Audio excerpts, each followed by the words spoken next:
Robert, I guess you would have been going to Lagoon in the 70s. Yes. A few years earlier, there was this college kid named Nolan Bushnell who worked summers there on the Midway, like where there was games, like whatever, guess the weight of the guy and knock down the milk cans or whatever. But he was a carny genius. He became king of the Midway, was running all the games when he was like 20 years old because he was really good at getting people to spend their money on the game. He loved to party, took a lot of drugs. He was studying electrical engineering in school, but it took him like 7 years to graduate. Eventually, he does graduate, and he moves to Silicon Valley, and he's going to invent the video game industry, but he doesn't know it yet. So at the time, he works for a company called Ampex, famous for those of us in the radio business as the makers of magnetic tape. Did you use Ampex tape? Of course. My closet's filled with it still, Is it right? really? It is, actually. Yeah. I can't get rid of them. But Ampex was notable, not just because it was an electronics company in the Bay Area, but because it had this policy that allowed their employees to basically take stuff home and tinker with it, to come up with new ideas based on the equipment. And so Bushnell starts taking stuff home, thinking about games. Uh-huh. And in particular, he's thinking about video games, or really video game, because at this point in history, there's essentially one video game, and it was created by these guys at MIT, of course, MIT, in the early 60s, to be run on, a computer, which at that time was a big machine that you had at a university that cost hundreds of thousands of dollars. The game was called Space War, !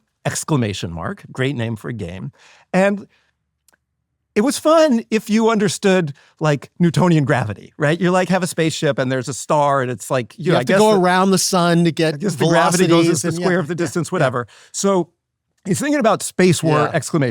And when he first played it in college, he played it at the university on this extremely expensive computer where it obviously wouldn't work anywhere else. It wouldn't work as a business because the computer was too expensive. You just did it at night for fun.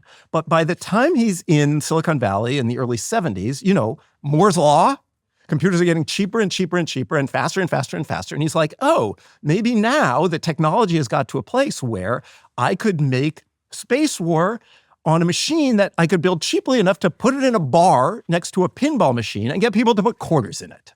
That's Bushnell's law, which is basically if people have coins in a place of amusement, they will spend all the coins they have on something that's new and fun. Yes. And so he starts working with this other guy from Ampex. And he actually, interestingly, he builds essentially a computer from the ground up, right? He gets like a little coin slot like they have in pinball machines, has like a paint thinner can for the coins to go into. And they build a functional prototype of a game that is a lot like Space War.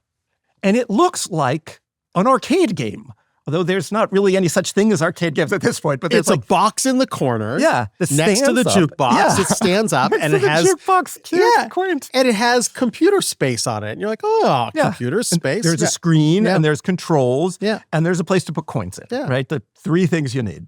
And so they get this company to make 1,500 of the machines, right? It's going to be a thing in the world now. It gets out into the world, and nobody really wants to play it. Basically because it's not that fun, it seems. It's violating one of the tenets you laid out in your made-up Bushnell's law, right? You had to have a lot of instructions to play it, is the way I understand it. Yeah, or at least it helps if you understood physics. You don't want to think about physics when you're playing a video game in a bar. Not in a bar, no. Yeah. And so, what do you do in Silicon Valley if you make something and it's a failure? You start your own company. Exactly right. And they call it, of course, Syzygy. Syzygy. Really going in on the astronomical theme, which, Syzygy is when like the planets line up. Something. I think so. Clearly a bad name, hard to say, hard to spell, and kind of a lucky break for Nolan Bushnell. It's already taken by a candle maker up in Mendocino. So they go with another name, Atari. So now they have a company and a name. One key thing they're missing, a game that people want to play. Yeah, minor thing. It's 1972. And one day, Bushnell hears about a thing happening at a hotel in, I think, Sunnyvale, somewhere in Silicon Valley. Magnavox, the TV company, they're working on their own video game. And so they have a prototype of this machine, and they're letting people, there's like a special preview for insiders. And so Bushnell's like, I got to see this thing. And so he drives over there, and he does not say, I'm a competitor. No, he doesn't. He says, oh yeah, I work at the Magnavox store, whatever, over down El Camino or whatever it is. Corporate intrigue. I love it. Easier to get away with a lie, I guess, in 1972, right? They're not going to look him up on the internet. And he gets to go in and see what this product is. And it kind of sucks because they're just not that fun to play. But there is one game that has some spark of promise to him. And it's essentially like a simple tennis or ping pong game where there's like two rectangular sort of paddles or rackets and then like a square ball, and it goes back and forth, and there's two players. But, there's no score in the game. There's no music. Like it's just a weak version, but that shows some promise to him. So Bushnell goes back to the office, and there's this engineer who's just started that day, and he's like, make this kind of ping pong game, but make it fun. Make it do all these fun things. And the engineer does a great job. And, a few weeks later, they have this prototype of an arcade-style game, and they just want to see how it does, right? It's a prototype. So there's this bar nearby. It's called Andy Cap's Tavern. And they say, can we just put this machine in the corner here at Andy Cap's Tavern, like a pinball machine? And the guy at the bar says, sure. And so they put the machine there. And it's really simple. It's called Pong. It has two knobs, one for each player. And unlike Computer Space, it has beautifully simple instructions.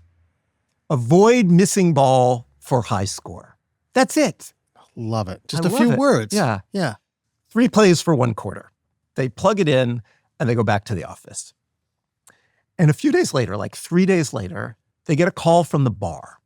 And the guy at the bar who's calling them says, yeah, the machine's broken. I don't know what's going on. It's not working. And I'm like, whatever. It's a prototype. It's a new kind of computer. Of course, it's going to break. Somebody from Atari goes down there to check it out. And it turns out it is broken because the coin box is full. It's broken because people have put too much money into the machine. It's too good. It's too good. Yes. Nolan Bushnell and his colleagues have built a machine that people just cannot help themselves but put money into. We're going to need a bigger coin box. We're going to need a bigger box. People love to put quarters into a new thing. Well, to see the new technology and to tell everyone about it, right? Yeah. That's one of the first insights of the technology. Uh-huh. And then it's got to be worth playing a second time, which is what he also had. He had the two pieces. It's super fun. It's a new thing, and it's super fun.